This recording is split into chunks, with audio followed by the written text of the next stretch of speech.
Alright, y'all, welcome back to another video. I'm just gonna make this short and simple because I am tired after just watching the food or the Bash Pro Shops night race from, Bristol Speedway. I am tired because I'm ready to go to bed because I have to go see my friend tomorrow for the first time since May. But yes, let's get into it. We're gonna recap now the Bash Pro Shops night race from Bristol Speedway, the elimination race in the round of 16. So off to a great start. IJ Allmendinger led them to the green flag, and it didn't take long for tire wear to already happen. Like it was already mentioned a couple of days ago that Goodyear was bringing a softer tire, more wear to it, and we got a lot of wear on that tire. I mean, just rubber was just everywhere on the race, like on the top, like near the safety barrier and all that, and it didn't take long for drivers to pit and all that. They pitted, and the wear was just so bad on the left side tires. And then a scary moment with Josh Berry with the rocker panels catching on fire, which of course if you don't get all like the wear out, or if the brakes are on fire, it will shoot up into the rocker panel. So it gets to the rocker panel, and it just took Josh Berry's guys forever just to get him out of the race car. Like, if I was a pit crew, I wouldn't worry about jacking up the car. I would, worry about getting my driver out of the race car. So that's why it took them that long, because they're too worried about jacking up the car and, to see if they can get the fire out. But yeah, that car was just burnt to smithereens. So the first caution came out in that race. And then we restart once again with a couple laps to go in stage one. And exciting into stage one with Ty Gibbs and Ryan Blaney. Blaney gets to the end and wins stage one. To win stage one and all that. And then two drivers advanced on points, which is Kyle Larson and Belwaz, due to them getting big points and all that. So they advance into the round of 12. So, they're in, and we start stage three. Well, not stage three, stage two.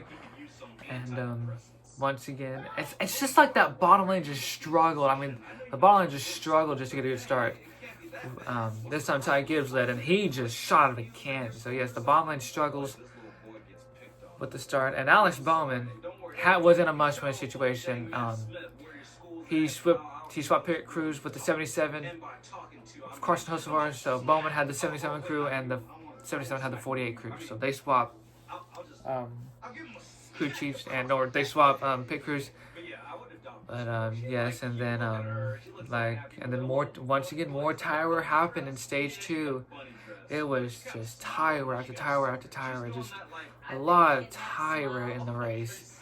And then another caution came out. I mean, there was just so many cautions. I can't even count and see how many incidents were there. Oh yes, another caution came out with SVG spinning out. So yeah, SVG gets turned and all that. And then we have another restart. Once again, Ty Gibbs once again launches with a great restart. And then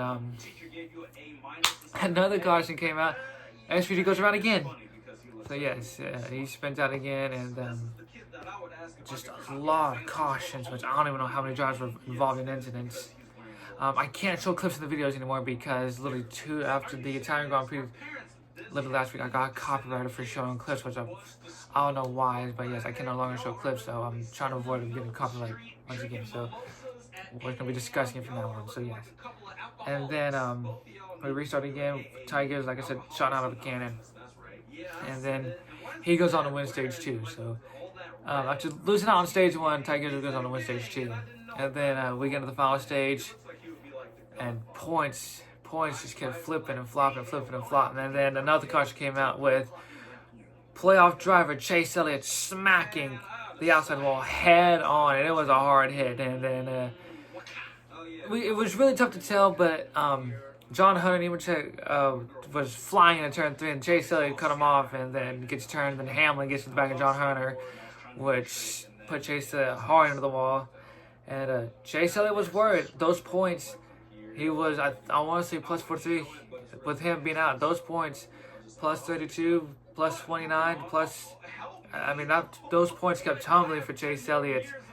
And it was real close between he and his teammate Alex Bowman. And Alex Bowman came into this race in a must-win situation due to the last two races of bad issues on pit stops. So we restart once again with, again, Ty Gibbs shooting out of a cannon. Then so far it takes you a little bit of tire wear, and then once again more fire happens in these races. So yes, more fire just keeps happening.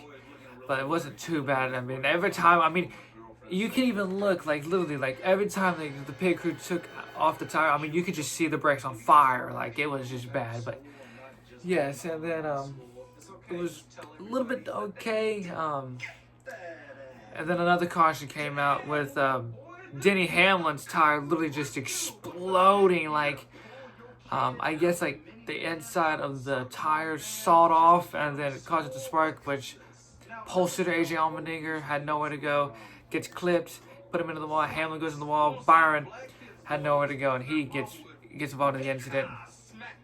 So yes, that was about another caution. Then we restart again, this time with Chase Briscoe on the front row. He got a good start as well, and then yes, and then so far after that it was a little bit clean, but with 13 laps to go, it all unfolded. Brad Keselowski gets in the Cole Custer, who gets in the Bubba Wallace. Oh, forgot to mention, on at least a couple more pit stops, Bubba Wallace's pit stop caught on fire.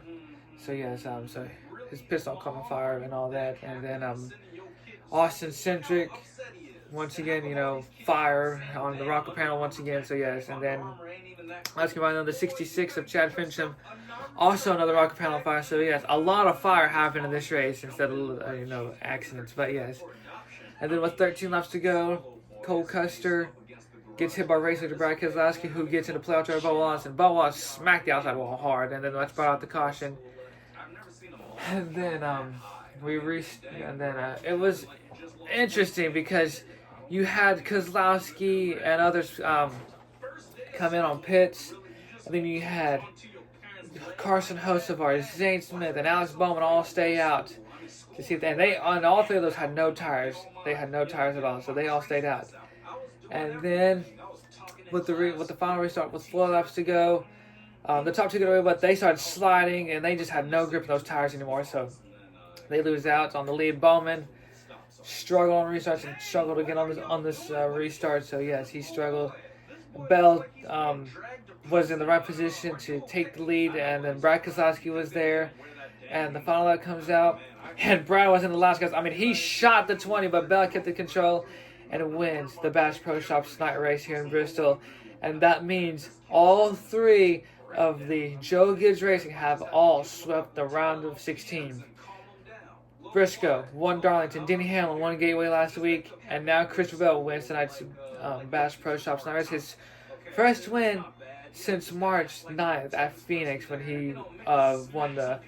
Since he won those 3, when he won 3 in a row back in March, when he won, Atlanta, Coda, and then Phoenix in the Marches, and after that was just horrible. But now when Christopher Bell wins, advances to the round of 12. Also, Ryan Blaney advanced to the round of 12, 0 points. But drivers that were eliminated were Alex Bowman, he was eliminated. Shane Van Gisbergen eliminated. Austin Dillon also eliminated, and Josh Berry eliminated. And Josh Berry, first round of playoffs, 3 straight DNFs. I mean, it was not great for Josh Berry. Just not great. And then we all knew SVG was going to get eliminated in this round because there's no road courses in this round, and of course the last road course was going to be the Charlotte Roval, and he had to survive this round if he wanted to win the Roval. And, well, he didn't survive, and if he wins the Roval, it won't matter because he's out. So yes, and now we have the round of 12 drivers. Hamlin, top seeder, Kyle Larson second, and then now you have to worry about the drivers that are on the cut. Bo Wallace ahead. Then you have Cindric below. Ross Chastain, Joe Logano. Wait, I got that all wrong. Bubba's ahead, but the drivers below the cut line are Austin Cindric, Ross Chastain, Joe Logano, and Tyler Reddick. So yes, and like I talked about before the playoffs, I talked about those big points that that Hamlin and Larson have, and the others, that could all happen going to the next round. Like we have New Hampshire this weekend. Kansas, I think. And then, of course, we ended up with the Charlotte Roval. So, yes. And then, yep. And I thought this race was exciting with a whole bunch of tire wear and all that. So, yes. I gave this race actually a 10 out of 10. This race was exciting to watch. We saw a lot of tire wear, 500 laps. And, yes. And, like I said, no F1 content until next week. Of course, they do return from their break. They race next week on September 21st, and McLaren could win the Constructors if they just outscore Ferrari by 9 points. But thank you guys for watching. No videos tomorrow because I'll be with my friend and all that tomorrow. But there will be a live stream Monday. But like I said, if my friend wants me in a future video, we'll have to ask her though. Thank you guys for watching. Have a great night. I'm heading to bed, and I'll see you guys Monday for a live stream. Thank you guys for watching. Goodbye.